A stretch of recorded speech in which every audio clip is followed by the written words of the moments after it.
This is a strange review for me because there are so many things about this game that I recognize I don't like that much, and yet this game is so satisfying and enjoyable for me. So this is a weird review because do I make it sound like the game is ruined because of these things I don't like, or do I just,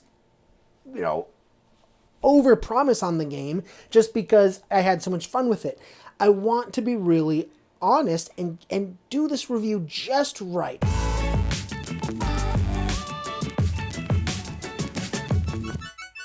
Today we're going to take a look at Earth, a game that came out in 2023 by Inside Up Games for 1 to 5 players and plays in about an hour. Earth is a competitive game where the objective is to score the most victory points by building a tableau of cards that represents your island, an ecosystem with its own climate, geographical features, and flora. All of the characteristics of your island are going to be working together to help you amass lots of victory points by the end of the game. So how do you play this game?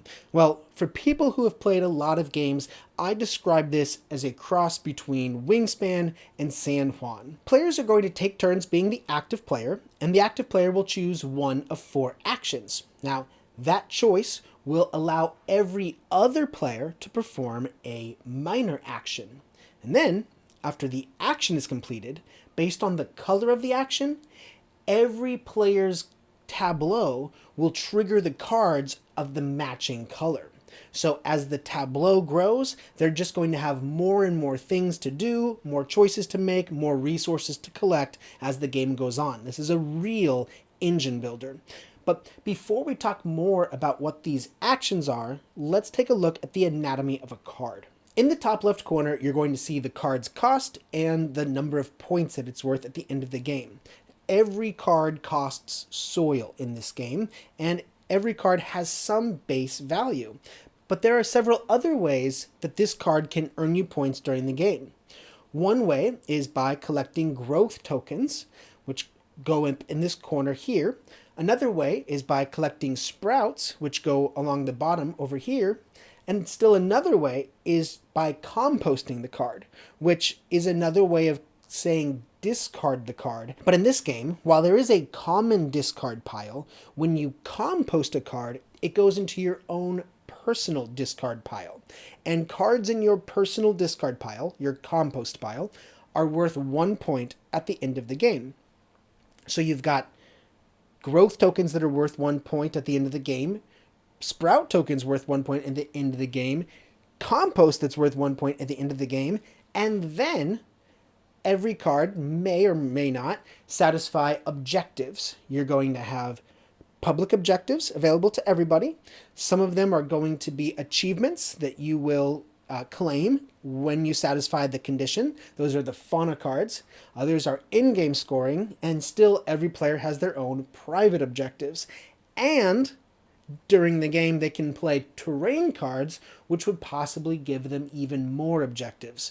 So every card can be worth a lot of points. In fact, in a game where you're going to plant no more than 16 cards, it is not uncommon to have scores that are above 200 points. With that being said, we can now take a closer look at these 4 actions. So the first action, the green action, is the planting action. And it allows the active player to plant 2 cards. Of course, they pay the cost for that. Then they get to draw 4 cards and choose 1 to keep.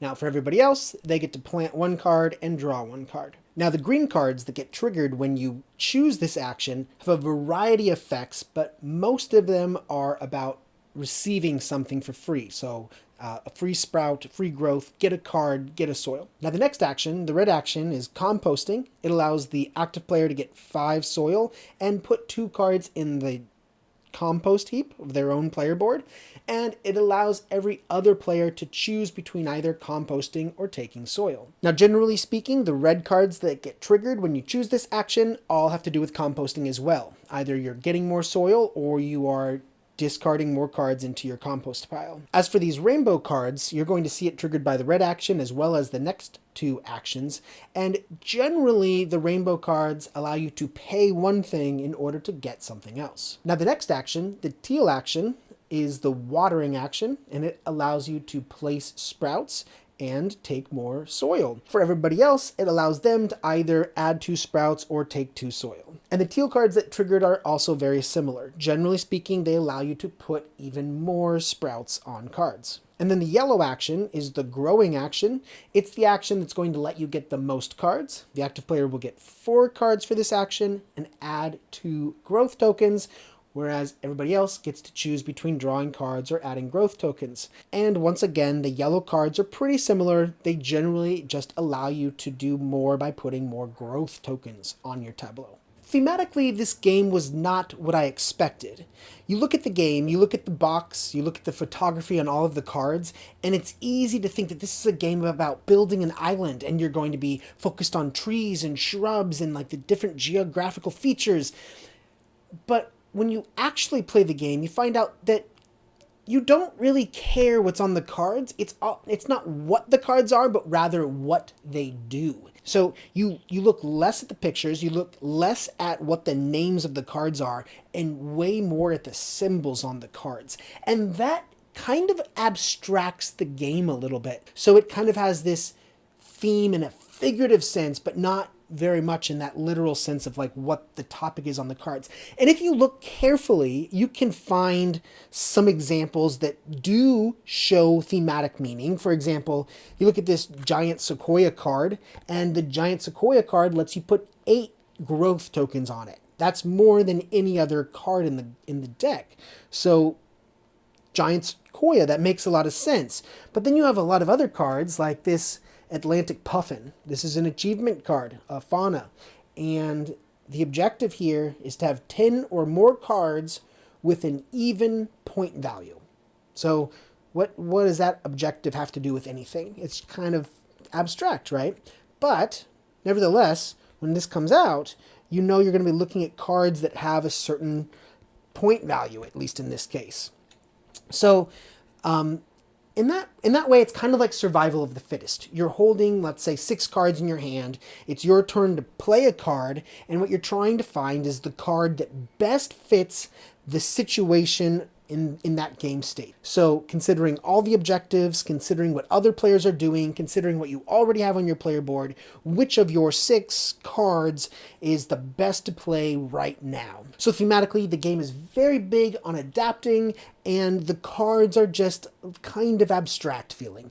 For theme, I would give this game about a 5. Mechanically, I think this game is brilliant. What they've done is they've taken 2 very popular mechanics, tableau building and engine building, and they've added to that simultaneous gameplay so that as you play this game, you're not wasting any time waiting for your turn. You've always got something to do. Somebody else chooses an action and it triggers your card effects.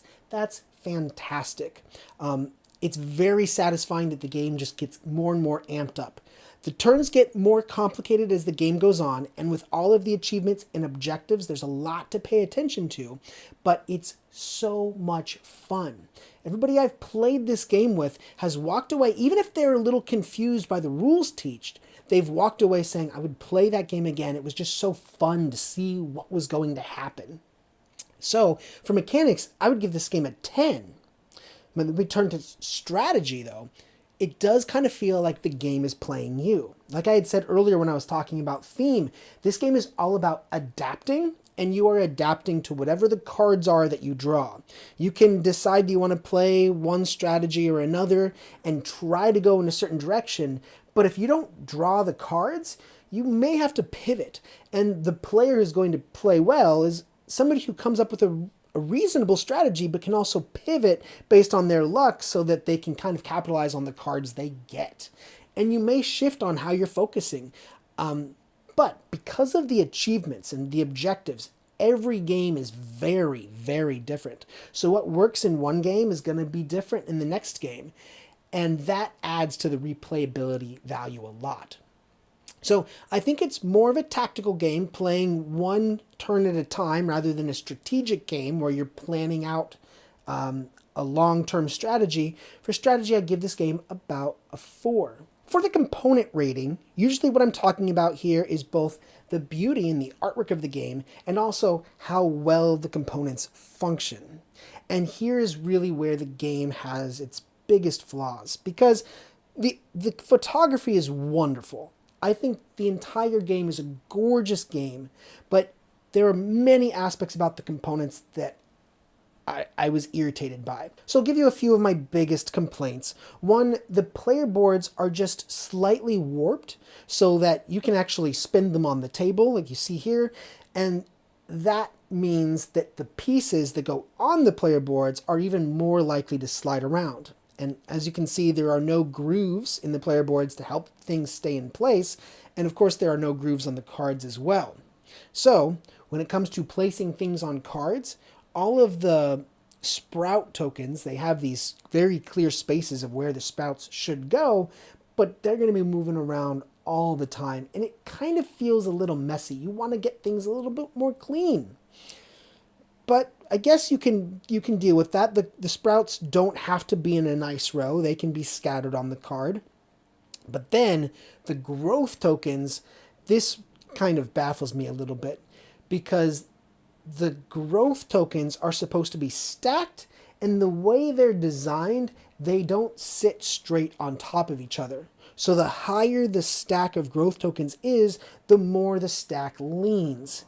And so your alternative is to split up the growth tokens, but then that kind of interrupts the aesthetic of what they're trying to achieve. The whole point is to make trees, to make it attractive with trees of varying heights. And if the growth tokens don't stack properly, then you can't really, benefit from the satisfaction of how they've designed it to be. The fact that things could so easily move around or fall over or spin means that you're going to have to play this game very carefully. It also takes up a lot of table space, and you need that table space because if things get cluttered, you're just going to get confused about after somebody bumps the table and everything gets scattered. So ultimately, when rating components, even though I have to say the photography is fantastic and I love it, because of that lack of functionality, especially in the growth tokens, I think it could be a lot better. So for components, I give it a 5. For complexity,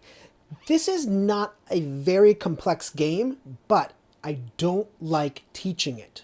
So let me break that down. First, it's not complex because what do? There's only 4 actions, and when you choose an action, it triggers your cards. That seems so simple.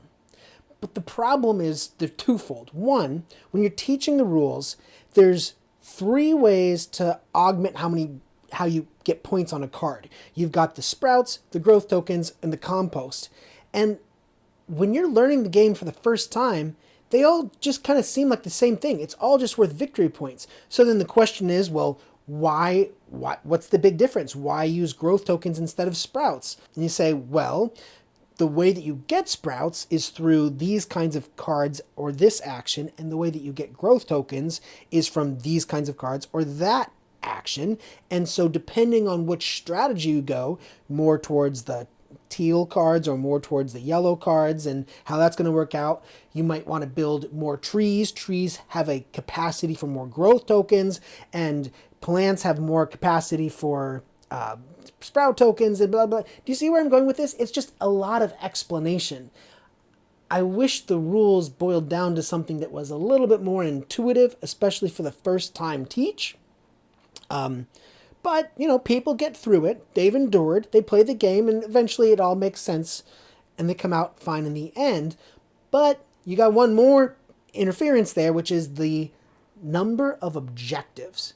You've got terrain cards that give you objectives, personal objectives, public objectives. You've got these achievements. You've got so much going on, and claiming those achievements is something that happens at the end of your turn automatically. It is so easy to lose track of the achievements and the objectives. It's just too much. The rulebook actually says that for your first time playing, you should not play with so many objectives to simplify the game a little bit, and I really advise that.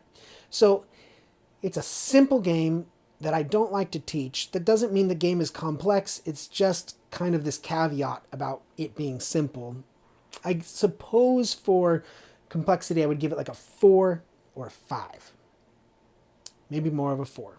I want to be really honest and do this review just right so that you can understand the things that are finicky about the game and yet know what the game does that makes it so enjoyable, regardless of the finicky portions. And finicky is a good word because really adding those sprout tokens, managing the growth tokens, and keeping things on their board and not sliding around, it's finicky. And then what does anything mean? A lot of it lacks explanation. It's just kind of these arbitrary, like, this card triggers getting these things and this card spends those to get that, blah, blah, blah. Not a lot of meaning what you play, and yet building the engine, the core of the game is building a synergistic engine of all of these interrelated parts. And that's what you do in the game.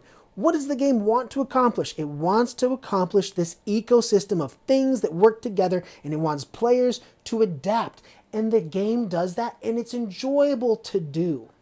So even though I would like to see like a little bit more meaning in the cards, and even though I wish that the growth tokens would stack perfectly, and even though I get annoyed every single time the Puffin card comes up because it just seems so meaningless to me, I'm willing to forgive all of that because the game, one, it accomplishes what it wants to do.